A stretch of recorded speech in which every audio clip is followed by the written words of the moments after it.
रोशन आनंद jail से निकलते ही फैजल खान पर जमकर बरसे हैं। रोशन आनंद ने आरोप लगाया है कि फैजल खान और किसान कोल्ड स्टोर के मालिक रमाशंकर प्रसाद ने मेरे भाई की हत्या करवाई है। उन्होंने केंद्र सरकार और बिहार सरकार से उच्च स्तरीय कमेटी गठित कर जांच की मांग की है। रोशन आनंद अपने पैतृक आवास के लिए रवाना भी हो गए, जहां वे अपने छोटे भाई प्रिंस यादव के अंतिम संस्कार में शामिल होंगे। तो इस वक्त की बड़ी खबर आपको पटना से बता रहे हैं। तो बेऊर जेल से जैसे ही बाहर निकले हैं रोशन आनंद, उन्होंने बड़ा आरोप फैजल खान और रमाशंकर प्रसाद पर लगाया है। उन्होंने कहा कि भाई की हत्या करवाने के पीछे इन दोनों की साजिश है। रोशन आनंद ने सीबीआई जांच की मांग की।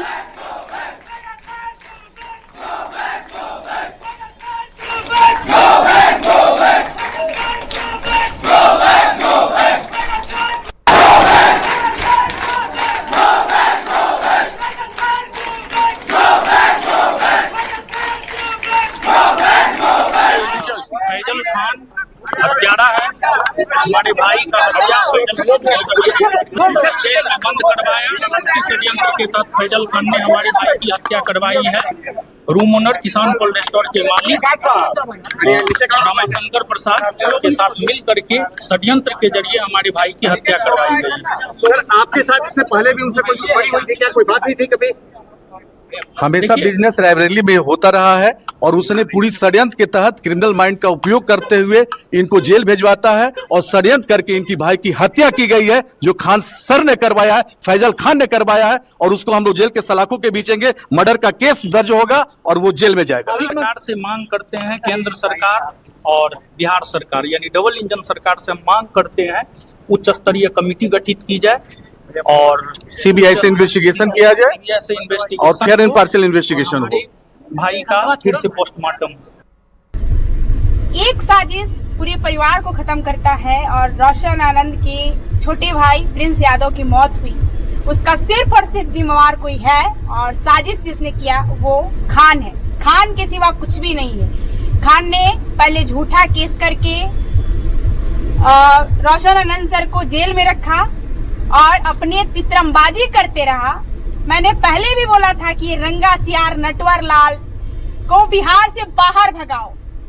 आप लोगों ने मुझे ट्रोल किया कि आप गलत बोल रही हैं, लेकिन ये कहीं ना कहीं छात्रों के भविष्य के साथ, बिहारियों के भविष्य के साथ और हर लोगों के साथ खेल रहा है।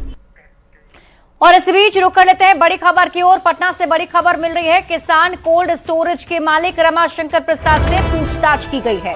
कदम कुआं थाना पुलिस की टीम ने पूछताछ की है। जानकारी के मुताबिक 2 घंटे तक कदम कुआं थाने में पूछताछ चली है। ज्ञान बिंदु के निदेशक रोशन आनंद ने किसान कोल्ड स्टोरेज के मालिक पर साजिश करने का आरोप लगाया है। फैजल खान और रोशन आनंद पर साजिश का आरोप है।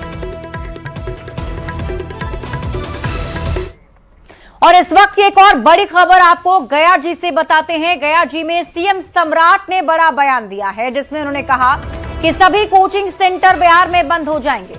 ऐसी व्यवस्था करेंगे कि कोचिंग संस्थानों की जरूरत ही ना पड़े। बिहार में मॉडल स्कूल खुलेंगे।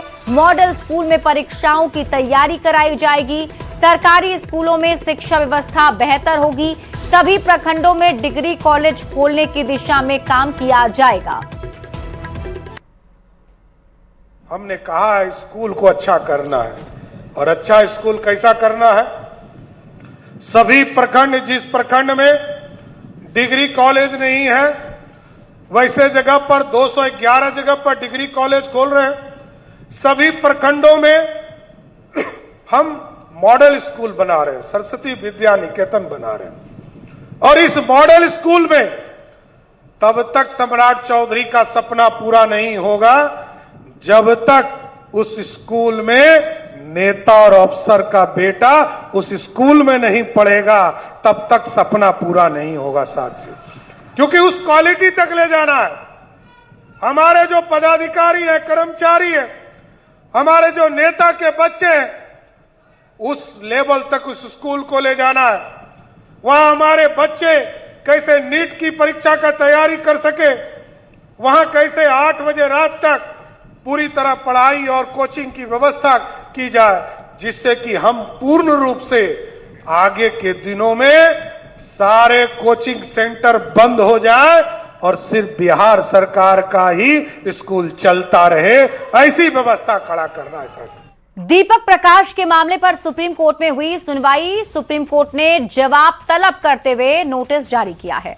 दीपक प्रकाश, बिहार सरकार और निर्वाचन आयोग को नोटिस भेजा गया है। सुप्रीम कोर्ट ने पूछा, क्या दीपक प्रकाश अभी मंत्री पद पर हैं? दोबारा मंत्री बनाए जाने पर सवाल उठे थे। दीपक प्रकाश बिना जीते हुए दूसरी बार मंत्री बने हैं। मंत्री बनने पर याचिका दायर की गई थी। राकेश कुमार सिंह ने ये याचिका दायर की थी। तो सुप्रीम कोर्ट ने बिहार के पंचायती राज मंत्री दीपक प्रकाश की मंत्री पद पर दोबारा नियुक्ति को चुनौती देने वाली याचिका पर नोटिस जारी किया है। ये नोटिस बिहार सरकार, दीपक प्रकाश और चुनाव आयोग को भेजे गए हैं। सुप्रीम कोर्ट ने एक रिट याचिका पर नोटिस जारी किया है और इस याचिका में दीपक प्रकाश को बिना विधायक चुने बिहार का पंचायती राज मंत्री दोबारा बनाए जाने को चुनौती दी गई है। कोर्ट केस के मामले में अभी तक हम लोगों को कोई आधिकारिक जानकारी नहीं आएगी। जब कोई आधिकारिक जानकारी आएगी तो हम मीडिया के भाइयों को सूचना देंगे कि मुझे क्या करना है, हमारी पार्टी राष्ट्रीय लोक मोर्चा क्या करेगी। और इस बीच आपको जहानाबाद से बड़ी खबर बताते हैं। सदर अस्पताल परिसर में एक बड़ा हादसा हो गया, जहां निर्माणाधीन नए भवन की ऊंचाई से गिरकर 2 मजदूर गंभीर रूप से घायल हो गए। घायलों की पहचान पश्चिम बंगाल के मालदा निवासी फिरोज शेख और सलमान अली के रूप में हुई है। यह हादसा उस समय हुआ जब दोनों मजदूर भवन में प्लास्टर का काम कर रहे थे और इसी दौरान प्लास्टर के लिए लगाया गया सेंटरिंग का पाइप अचानक ढीला हो गया, जिससे दोनों मजदूरों का संतुलन बिगड़ गया और वे सीधे नीचे आ गिरे। कुछ दिक्कत था? कोई दिक्कत नहीं, भाड़ा डाउन कर रहा था इसलिए उसको कोई झोंक मुक लग गया है इतने। क्या जानकारी मिली वही तो पूछा। स्लिप कर गया थोड़ा सा और कुछ बात नहीं है। कितने लोग घायल हुए हैं? 2 है, घायल नहीं, उसको मतलब हल्का चोट है, वो ठीक हो जाएगा। क्या जानकारी मिली? वो अंडर कंस्ट्रक्शन चल रहा है बिल्डिंग, उसी पे से गिर गया है, 3rd फ्लोर पर से। ठीक है, तभी थोड़ा क्रिटिकल कंडीशन है। सारा जितना प्राइमरी ट्रीटमेंट है वो कर दिए हैं और वो अभी पटना भेजे हैं PMC रेफर दोनों। हाँ, खबर आपको पटना से बताते हैं, जहां आगम कुआं के नालंदा मेडिकल कॉलेज अस्पताल में रजिस्ट्रेशन काउंटर पर दिन भर पूरे दिन गहमागहमी देखने को मिली है। रजिस्ट्रेशन काउंटर पर रुक रुक कर हंगामा होता रहा और इस दौरान मरीज और उनके परिजन भीषण गर्मी में घंटों लाइन में खड़े रहने को मजबूर दिखाई दिए। रजिस्ट्रेशन काउंटर पर ज्यादा भीड़ के कारण कई मरीज बिना इलाज कराए ही वापस लौट गए। मरीजों और परिजनों ने अस्पताल प्रशासन पर कुव्यवस्था का आरोप लगाया और रजिस्ट्रेशन काउंटर की संख्या बढ़ाने की मांग की। रांची से आपको बड़ी खबर बताते हैं। सीएम हेमंत की कैबिनेट बैठक, जिसमें 23 प्रस्तावों पर मोहर लगी है। महाधिवक्ता की नियुक्ति की स्वीकृति हुई है। बांध सुरक्षा अधिनियम विशेषज्ञों की नियुक्ति, डेटा एंट्री के वेतनमान में एक रूपता लाई जाए, इसे लेकर भी मोहर लग गया है। तो इस वक्त की बड़ी खबर आपको रांची से बता रहे हैं। आज सीएम हेमंत की कैबिनेट की बैठक हुई, जिसमें 23 प्रस्तावों पर मोहर लगी है।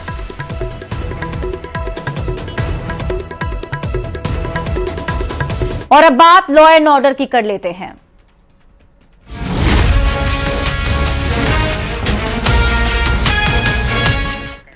छपरा से आपको बड़ी खबर बताते हैं। इसवापुर थाना क्षेत्र में बड़ी लूट की वारदात हुई है। अपराधियों ने दिन दहाड़े 5,60,000 रुपए लूट लिए हैं। पैक्स प्रबंधक से लूट की वारदात को अंजाम दिया गया। विरोध करने पर बदमाशों ने चाकू मारा है। चाकू मारकर गंभीर रूप से जख्मी कर दिया। घात लगाकर बैठे बदमाशों ने इस वारदात को अंजाम दिया है। घटनास्थल पर फिलहाल भारी संख्या में पुलिस की टीम पहुंची हुई है। जांच पड़ताल जारी है।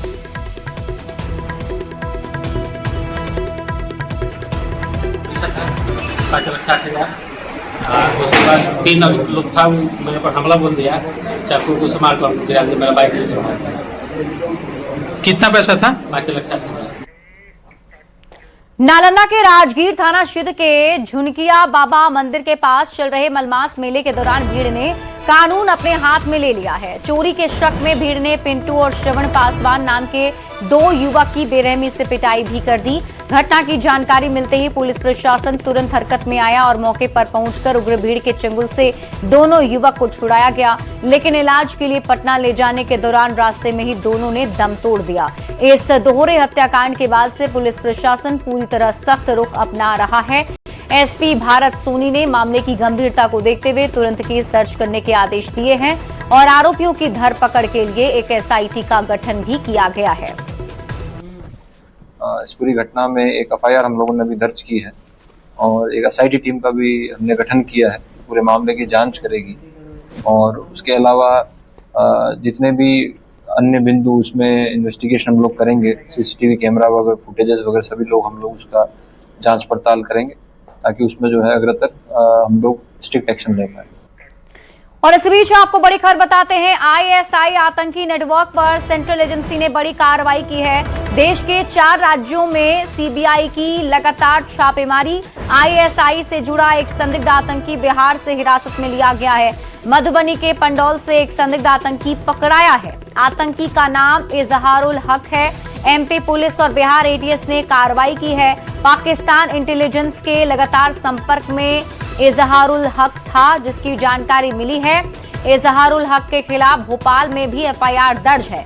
गिरफ्तारी के बाद इजहारुल हक मधुबनी कोर्ट में पेश किया गया। पेशी के बाद ट्रांजिट रिमांड पर भोपाल पुलिस अपने साथ ले गई है। यूपी, एमपी और राजस्थान से भी 3 संदिग्ध पकड़े गए हैं। देश के कई बड़े धार्मिक स्थल आईएसआई के निशाने पर थे। कई राज्यों में बड़ी आतंकी वारदात की साजिश थी। जांच में सीबीआई को कई आपत्तिजनक सामान भी मिला है। और अब देश दुनिया की खबरें देख लेते हैं।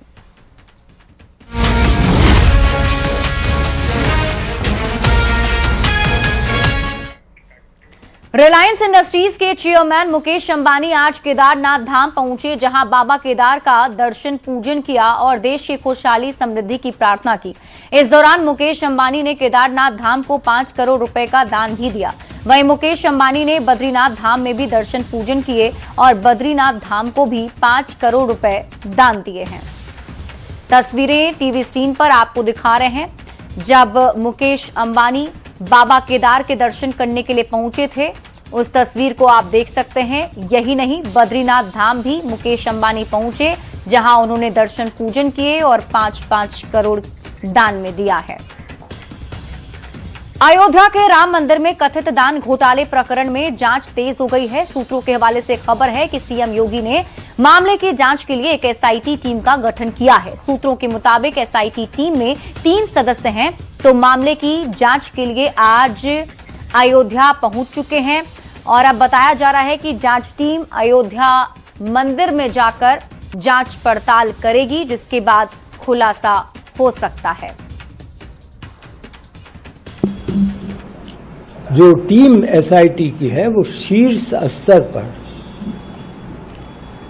मार्गदर्शन के लिए, आशीर्वाद के लिए वह मुख्यमंत्री जी से भी भेंट करने का अवसर, उसका उन्होंने अनुरोध किया है और उसके तत्काल बाद वो यहाँ का आकर के कार्य शुरू करेंगे। तो मैं नहीं समझता कि किसी प्रकार इसमें अब ढिलाई बरती जाएगी। अखिलेश यादव ने इस मामले को फिर से उठाते हुए बीजेपी पर हमला बोला है और उन्होंने कहा, एक्स पर पोस्ट लिखते हुए, बीजेपी का भ्रष्ट शासनकाल दुर्भाग्यपूर्ण है।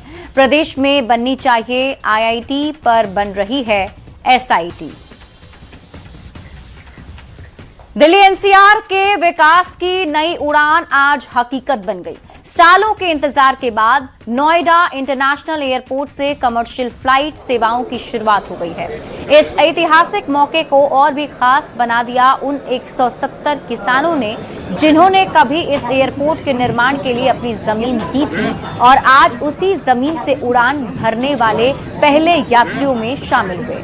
नोएडा से लखनऊ के लिए रवाना हुई पहली फ्लाइट सिर्फ एक हवाई यात्रा नहीं थी, बल्कि विकास, विश्वास और बदलाव की कहानी को आसमान तक ले जाने वाली उड़ान थी।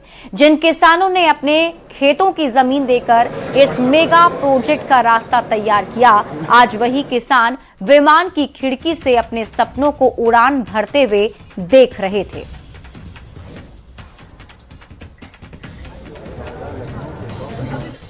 टीएमसी के बागी सांसदों के त्रिपुरा की पार्टी में विलय पर ममता गुट का पहला बयान सामने आ गया है। ममता बनर्जी की पार्टी ने कहा है कि जीते टीएमसी के टिकट पर और अज्ञात पार्टी में मिलकर और एनडीए में शामिल होकर गैर कानूनी काम किया है। बागी सांसदों ने टीएमसी के सौगत रॉय ने कहा कि बागी सांसदों ने विलय का फैसला दल बदल से बचने की कोशिश के तहत लिया है। वहीं टीएमसी में जारी सियासी घमासान के बीच बागी सांसदों के नेता और लोकसभा सांसद सुदीप बंदोपाध्याय ने कहा कि बागी खेमे के पास मैजिक नंबर मौजूद है और वे टीएमसी पर भी दावा पेश करेंगे। यानी टीएमसी पर बागियों का दावा अभी खत्म नहीं हुआ है। टीएमसी से अलग हुए सांसदों ने national citizens party of India में विलय का फैसला किया है। हमारे साथ बातचीत करने के लिए, एक्सक्लूसिव बातचीत करने के लिए सुदीप बंदोपाध्याय हैं, जो कि इस ग्रुप के कह सकते हैं मुखिया हैं। सुदीप दा, आप लोगों ने नेशनल सिटीजन्स पार्टी में मर्जर का फैसला क्यों किया स्पीकर से मिलके? ये एक बड़ा सवाल है। नेशनलिस्ट सिटीजन्स पार्टी को साथ मिलना पड़ा क्योंकि कोई पार्टी 2/3 मेंबर्स को लेके पार्टी से अलग हो जाने चाहे, तो आज हम लोगों ने सुना कि कोई रिकॉग्नाइज्ड पॉलिटिकल पार्टी को साथ पहले मिलना होगा जी। बाद में जब पार्लियामेंट खुलेगा 20 जुलाई जी, और 8 व्यक्तियों को जो तृणमूल कांग्रेस लेके लोकसभा में आके पार्लियामेंट में बोलेंगे, तो अब हम लोग बोल सकते हैं कि हम लोग भी तृणमूल का पार्टी का नाम और सिंबल लेके विन किया था। दल का कोई भी राजी नहीं था। फिर सब मिलके जो नेशनल ऑर्गेनाइजिंग सेक्रेटरी के हिसाब में मुझे सब ने फ़ोन किया। सुबह एक जूम मीटिंग भी हुआ, उसमें सब ने जो जैसे स्टेट सेक्रेटरी थे, जो लीगल एडवाइज़र जो लोग हैं, फिर जो स्पोक्स पर्सन है, उन लोगों के साथ बात हुआ। तो लोग बोल रहे हैं जो अभी जो मौजूदा जो सिचुएशन है उसके हिसाब में हम लोगों को बैठना चाहिए, उसी के हिसाब में हम लोग। मैं इस पार्टी का फाउंडर प्रेसिडेंट था, मैंने ऑलरेडी कुछ दिन पहले रिजाइन कर दिया है, तो इस रेजिग्नेशन मेरा हो गया है। तो अभी जो नया प्रेसिडेंट होगा वो लोग ही बता पाएंगे, जो नया प्रेसिडेंट है, नया जो लोग है वही बता पाएंगे। नया प्रेसिडेंट बना है? हाँ, मैं रिजाइन कर दिया तो तुरंत बना ही है। फ्रांस में पीएम मोदी और पीएम रॉबर्ट के बीच मुलाकात हुई है। भारत स्लोवाकिया के बीच द्विपक्षीय वार्ता। स्लोवाकिया के पीएम ने भारत की तारीफ की है। उन्होंने कहा कि भारत को यूएनएससी का स्थायी सदस्य होना चाहिए। भारत ने शानदार आर्थिक विकास दर हासिल की है। PM Robert Fico, Bharat Slovakia के बीच गहरा जुड़ाव है और पीएम मोदी ने कहा कि स्लोवाकिया पीएम भारत के सच्चे दोस्त हैं, नई ऊंचाई पर इसे ले जाना है। और चलिए अब अमेरिका और ईरान के बीच होने वाली डील का जिक्र कर लेते हैं। दरअसल ईरान के साथ डील को लेकर अमेरिकी राष्ट्रपति डोनाल्ड ट्रंप ने बड़ा ऐलान कर दिया है। डोनाल्ड ट्रंप ने ट्रुथ सोशल पर पोस्ट करते हुए लिखा, ईरान के साथ उनकी डील फाइनल हो गई है। उन्होंने ये भी कहा कि हॉर्मुज स्ट्रेट को बिना किसी शुल्क के खोलने और अमेरिकी नौसेना की नाकेबंदी को तुरंत हटाने की अनुमति दे दी गई है। ट्रंप ने अपने संदेश में ये कहा कि अब दुनिया भर के जहाज सामान्य रूप से आवाजाही शुरू कर सकते हैं और तेल की आपूर्ति फिर से सुचारू रूप से जारी रहेगी। उन्होंने कहा कि ईरान के साथ होने वाले ये समझौते पूरे क्षेत्र में शांति और सुरक्षा लेकर आएगा। उन्होंने ये भी दावा किया कि उनसे पहले कई अमेरिकी राष्ट्रपति ईरान के साथ शांति स्थापित करने की कोशिश कर चुके थे, लेकिन सफल नहीं हो सके। ट्रंप ने कहा कि शुक्रवार को समझौते पर हस्ताक्षर होने के बाद हॉर्मुज को बारूदी सुरंगों से मुक्त करने की प्रक्रिया शुरू होगी। अमेरिका ईरान डील का पीएम मोदी ने भी स्वागत किया है और उन्होंने कहा कि इस डील से शांति और स्थिरता बहाल होगी, व्यापार की स्वतंत्रता सुनिश्चित होगी। युद्ध से कई देशों को नुकसान हुआ है। तो इस वक्त की बड़ी खबर आपको बता रहे हैं, अमेरिका ईरान के बीच जो डील हुई उस पर पीएम मोदी की प्रतिक्रिया भी सामने आई है, जिसमें पीएम मोदी ने कहा कि अब डील से शांति और स्थिरता बहाल होगी। ब्राजील के पश्चिमी रियो डी जेनेरियो में हवा में 2 हेलीकॉप्टर आपस में टकराकर क्रैश हो गए। हादसे में 6 क्रू सदस्यों की मौत हो गई है, जिससे जबरदस्त आग लग गई और ये आग जमीन पर खड़ी कई गाड़ियों तक फैल गई। आग में कम से कम 20 गाड़ियां इसकी चपेट में आ गई हैं। मीडिया रिपोर्ट्स के मुताबिक हेलीकॉप्टर एक बंद पड़े चर्च की जमीन पर गिरा, जिससे इलेक्ट्रिक गाड़ी बनाने वाली कंपनी BYD ने लीज पर लिया था। टक्कर के बाद एक विमान में धमाका हुआ, जिससे लगी आग तेजी से वहां खड़ी इलेक्ट्रिक गाड़ियों तक फैल गई और भी धमाके होते गए। और अब आपको खबरें खेल से जुड़ी हुई दिखाते हैं।